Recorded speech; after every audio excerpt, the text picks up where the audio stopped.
Okay, let's look at things that are going to control enzyme action. In other words, factors that affect enzymes.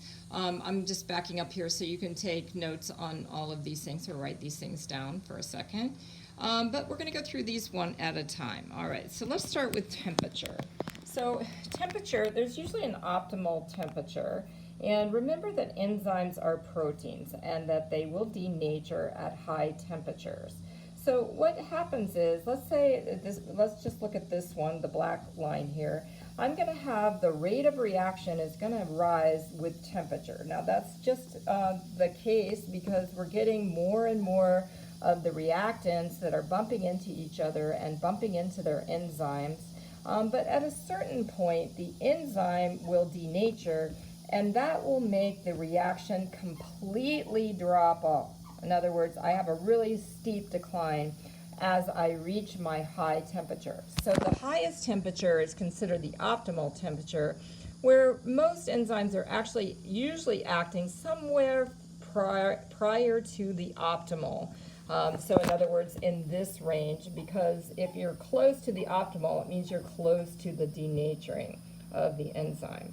Now, different enzymes will act at different temperatures. So, say for example, that if I had a heat-tolerant bacteria, like in this case, a heat-tolerant bacteria may have an enzyme that's optimal temperature is much higher than the optimal temperature for an enzyme found in the human, or something along those lines. All right, so temperature can affect, and the temperatures can be different for different enzymes in different organisms, or for different enzymes in the same organism, depending on where they are located.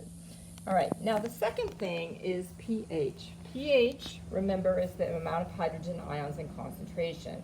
And this is going to affect whether an enzyme acts well or not, too. And most of the time, there will be an optimal pH, and it's pretty good action on both sides of that optimal pH. So as you get close to the optimum, you're going to get good enzyme action, and if you're on either side of the optimum, you'll get less. So unlike the temperature one, there's good activity on both sides of the optimal. And again, just like we were talking about with temperature, optimal pHs for different enzymes will be somewhat different. It depends. Like, say, for example, in this case, this is a stomach enzyme, so it has to operate at a very low pH because your stomach enzymes are very low. This may be one that is more active in the brain, and that would be a place where you don't have as low of a pH. All right? So some other things are what we call cofactors. These are, they can either be like non-protein helpers like ions, like calcium or magnesium or something like that.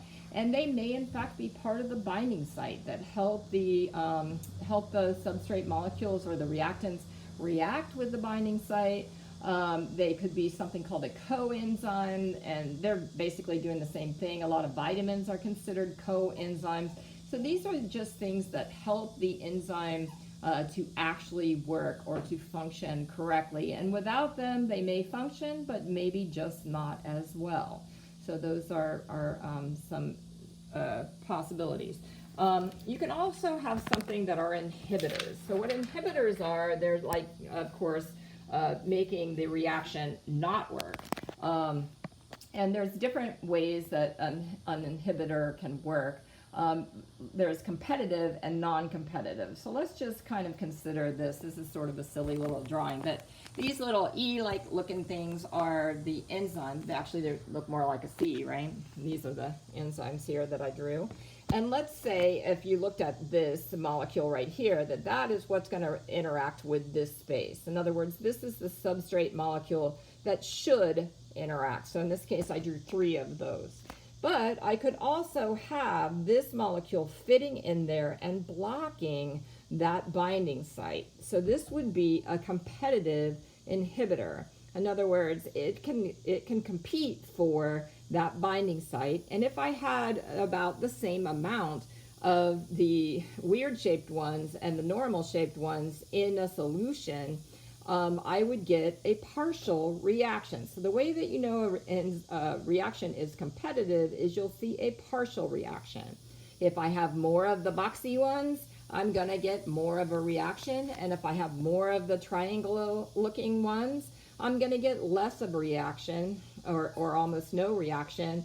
And about even amounts, I'm going to get a partial. So competitive inhibitors, you'll see a partial reaction. Here's another depiction of a competitive inhibitor. This is just another way of showing you that. So this is the actual substrate that should bind in there. This is the one that's blocking the view, or blocking it, and that is competing for the binding site. All right? Now there's also what they call non-competitive inhibitors. All right? Non-competitive means that they're binding to some other site and making the enzyme not work. Oftentimes this is what we call an allosteric site. So it will bind, the inhibitor will bind to some other site on the enzyme that will make the binding site not fit with the substrate. And this is called allosteric. Now there's different ways that it can do that.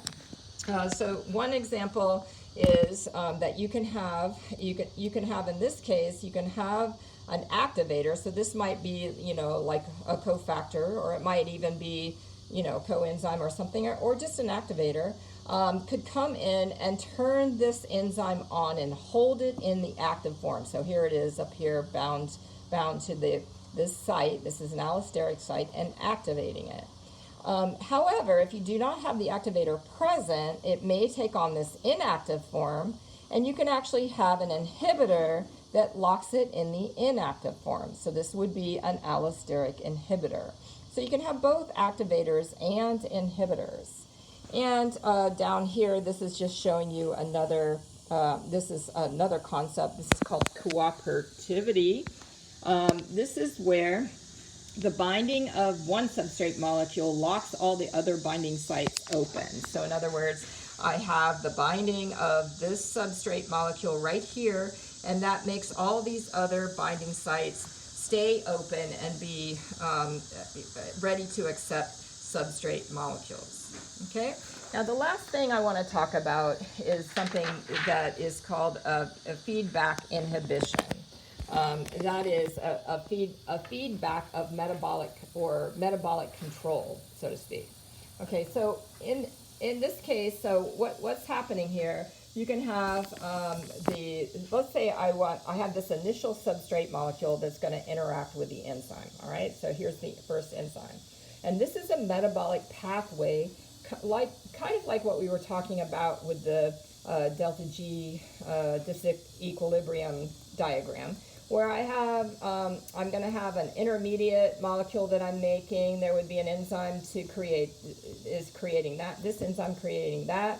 Then there's another enzyme creating this molecule, then another enzyme creating that one. So this is what we call a metabolic pathway, and the whole line is ultimately going to produce this end product. All right, so I start off with this first substrate molecule, and through many steps, I'm going to produce this end product. All right, now it turns out in this feedback loop, what's happening is that this end product is going to be an allosteric inhibitor for the initial enzyme. This is showing you the initial enzyme.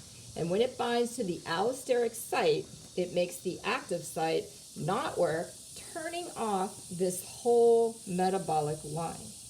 What would happen to anything left in this metabolic line? It would just continue to go until all of them have been converted into this final end product. It would continue to turn off all other enzyme molecules that are present. Now, once that happens, in other words, once everything has made it all the way through, then what happens is, of course, the ultimate goal was to get these, because presumably the cell is using those. If the cell ends up needing this and then using it off of the enzyme, that will turn the loop back on. In other words, it'll turn this metabolic line back on. So this, in essence, is kind of like a thermostat. That is, I have the air conditioner turned on, and I'm going to pour out cool air until I get enough of the cool air there. That's going to turn off my air conditioner, turn it off, and then when the cool air starts dissipating, I'm gonna turn the air conditioner back on. This is called a negative feedback loop.